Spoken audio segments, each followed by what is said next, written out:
ನಮ್ಮ ಭಾರತದ ಪ್ರಜಾತಂತ್ರ ವ್ಯವಸ್ಥೆನಲ್ಲಿ ಇಂದಿಗೂ ಕೂಡ ಮಹಿಳೆಯರಿಗೆ ಲೋಕಸಭೆಗಳಲ್ಲಿ ಮತ್ತು ರಾಜ್ಯದ ವಿಧಾನಸಭೆಗಳಲ್ಲಿ ಸರಿಯಾದಂಥ ಪ್ರಾತಿನಿಧ್ಯ ಇಲ್ಲ.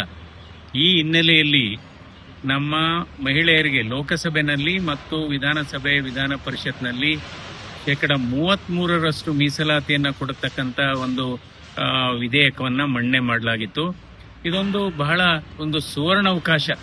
ನಮ್ಮ ಪ್ರಜಾಪ್ರಭುತ್ವದ ವ್ಯವಸ್ಥೆಯಲ್ಲಿ ನಮ್ಮ ಮಹಿಳಾ ಸಮುದಾಯಕ್ಕೆ 33% ಮಹಿಳಾ ಮೀಸಲಾತಿಯನ್ನು ಕೊಡುವಂಥದ್ದು ಸುವರ್ಣ ಅವಕಾಶವನ್ನು ನಿನ್ನೆ ಅದನ್ನು ಪಾಸ್ ಆಗಲಿಕ್ಕೆ ಬಿಡಲಿಲ್ಲ ವಿರೋಧ ಪಕ್ಷದವರು. ಇದರಿಂದ ವಿರೋಧ ಪಕ್ಷದವರು ಅದಕ್ಕೆ ಅಡ್ಡ ಹಾಕಿದ್ರಿಂದ ಇವತ್ತು ಆ ಮಸೂದೆಗೆ ಸೋಲಾಗಿದೆ. ಇದು ನಿಜವಾಗ್ಲೂ ನಾವು ನಮ್ಮ ಮಹಿಳಾ ಸಮುದಾಯಕ್ಕೆ ಮಾಡತಕ್ಕಂಥ ಒಂದು ದೊಡ್ಡ ಅವಮಾನ ಅಥವಾ ಅಪಮಾನ ಮತ್ತು ಅಗೌರವ ಅಂತ ನನ್ನ ಭಾವನೆ. ಯಾಕೆಂದ್ರೆ ಅವರನ್ನ ಮುಖ್ಯವಾಹಿನಿಗೆ ತರತಕ್ಕಂಥ ವ್ಯವಸ್ಥೆ ಆಗಬೇಕಾಗಿತ್ತು. ಈಗಾಗಲೇ 30 ವರ್ಷ ವಿಳಂಬ ಆಗಿದೆ. 1996ನೇ ಇಸ್ವಿನಲ್ಲಿ ಸನ್ಮಾನ್ಯ ದೇವೇಗೌಡರು ಪ್ರಧಾನಮಂತ್ರಿ ಆಗಿದ್ದಾಗ ಈ ವಿಧೇಯಕವನ್ನು ಮಂಡಿಸಿದ್ರು, ಆದರೆ ಅದು ಅನುಮೋದನೆ ಸಿಗಲಿಲ್ಲ. ಇವಾಗ ನಮ್ಮ ನರೇಂದ್ರ ಮೋದಿಯವರ ನಾಯಕತ್ವದಲ್ಲಿ ಇದಕ್ಕೆ ಕಾಯಕಲ್ಪ ಮಾಡಬೇಕು ಅನ್ನುವ ಒಂದು ನಿರ್ಧಾರ ಮಾಡಿದ್ರು. ಇದಕ್ಕೆ ವಿರೋಧ ಪಕ್ಷದವರು ಸಹಕರಿಸಲಿಲ್ಲ. ಯಾಕೆಂದ್ರೆ ಅದರ ಜೊತೆಗೆ ಏನೋ ಒಂದು ಇಲ್ಲ, ದಕ್ಷಿಣ ಭಾರತದಲ್ಲಿ ಇದು MP ಸೀಟ್ಸ್ ಬಹಳ ಲೋಕಸಭಾ ಸದಸ್ಯರ ಸಂಖ್ಯೆ ಕಡಿಮೆ ಆಗುತ್ತೆ ಎನ್ನುವ ನೆರೇಟಿವ್ ಅಥವಾ ಒಂದು ಆಪ್ರೆನ್ಷನ್ ಮಾಡಿ ಅದು ನಿಜ ಅಲ್ಲ. ಯಾಕೆಂದ್ರೆ ನಮ್ಮ ಗೃಹ ಮಂತ್ರಿಯವರು ಹೇಳಿದ್ರು, ಅದರ ಲೋಕಸಭೆನಲ್ಲೇ ಹೇಳಿದ್ರು, ನನಗೆ 1 ಗಂಟೆ ಅವಕಾಶ ಕೊಡಿ, ಅಡ್ಜರ್ನ್ ಮಾಡಿ, ನಾನು ಇದನ್ನ ಈ ಬಿಲ್ಲಲ್ಲೇ ಸೇರಿಸ್ತೀನಿ ಈ ಅಮೆಂಡ್ಮೆಂಟ್ನ. ಅಂದ್ರೆ ನಾವು ಪ್ರಪೋರ್ಷನೇಟ್ ಆಗಿ 50% ಇನ್ಕ್ರೀಸ್ ಮಾಡತಕ್ಕಂಥ ಒಂದು ವಿಧೇಯಕವನ್ನು ಕೂಡ ಮಂಡಿಸೋಣ ಅಂತಾನು ಹೇಳಿದ್ರು. ಅದರಿಂದ ಏನಾಗ್ತಾ ಇತ್ತು, ನಮ್ಮ ದಕ್ಷಿಣ ಭಾರತದ ರಾಜ್ಯಗಳಿಗೆ ಕರ್ನಾಟಕವೂ ಸೇರಿ ಈಗ ನಮ್ದು 28 ಇತ್ತು, 42 ಆಗ್ತಾ ಇತ್ತು. ತಮಿಳುನಾಡು 39 ಇತ್ತು, 59 ಆಗ್ತಾ ಇತ್ತು.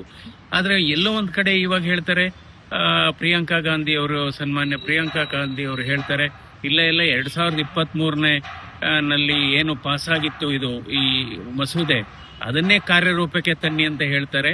ಅಂದ್ರೆ 543 ಒಳಗಡೆನೆ 33% ರಿಸರ್ವೇಶನ್ ಕೊಟ್ರೆ ಸರಿಯಾಗುತ್ತೆ ಅಂತ ಹೇಳ್ತಾರೆ. ಅವ್ರ ಪಕ್ಷದ ಗಂಡಸರುಗಳೇ ಇದನ್ನ ಒಪ್ಪೋದಿಲ್ಲ.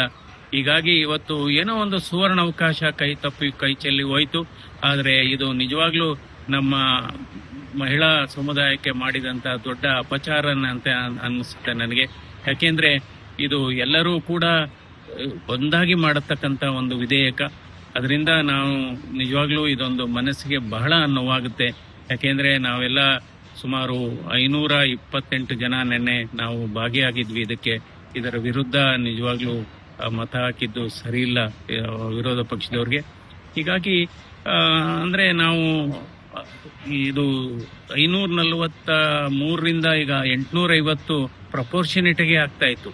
ಉತ್ತರ ಭಾರತಕ್ಕೂ ಜಾಸ್ತಿ ಆಗ್ತಿತ್ತು, ದಕ್ಷಿಣ ಭಾರತಕ್ಕೂ ಜಾಸ್ತಿ ಆಗ್ತಿತ್ತು. ಅಂದ್ರೆ win situation for men and women ಆಗೋದು. ವಿನ್ ಸಿಚುವೇಶನ್ ಅಂದ್ರೆ ಗಂಡಸರು ಸೀಟ್ಸು ಹಾಗೆ ಸುರಕ್ಷಿತವಾಗಿರೋದು, ಮತ್ತೆ ಹೆಂಗಸರಿಗೆ ಕೂಡ ಮೀಸಲಾತಿ ಸಿಗ್ತಾ ಇತ್ತು. ಸೊ ಹೀಗಾಗಿ ಇದನ್ನ ವಿರೋಧ ಪಕ್ಷದವರು ವಿರೋಧ ಮಾಡಬೇಕು ಅನ್ನುವ ಏಕೈಕ ಉದ್ದೇಶದಿಂದ ವಿರೋಧ ಮಾಡಿದ್ದಾರೆ ಹೊರತು ಇದರಲ್ಲಿ ಯಾವುದೇ ಒಂದು ನಿಜವಾದ ಅಂಶ ಇಲ್ಲ ಅಂತ ನನ್ನ ಭಾವನೆ. ಕ್ಷಣ ಕ್ಷಣದ ಸುದ್ದಿಗಳಿಗಾಗಿ ಫ್ರೀಡಂ ಟಿವಿ ಸಬ್ಸ್ಕ್ರೈಬ್ ಮಾಡಿ, ಲೈಕ್ ಮಾಡಿ ಹಾಗೂ ಫಾಲೋ ಮಾಡಿ. ಹೊಸ ಸುದ್ದಿಗಳ ನೋಟಿಫಿಕೇಶನ್ಗಾಗಿ ಬೆಲ್ ಐಕಾನ್ ಮೇಲೆ ಕ್ಲಿಕ್ ಮಾಡಿ.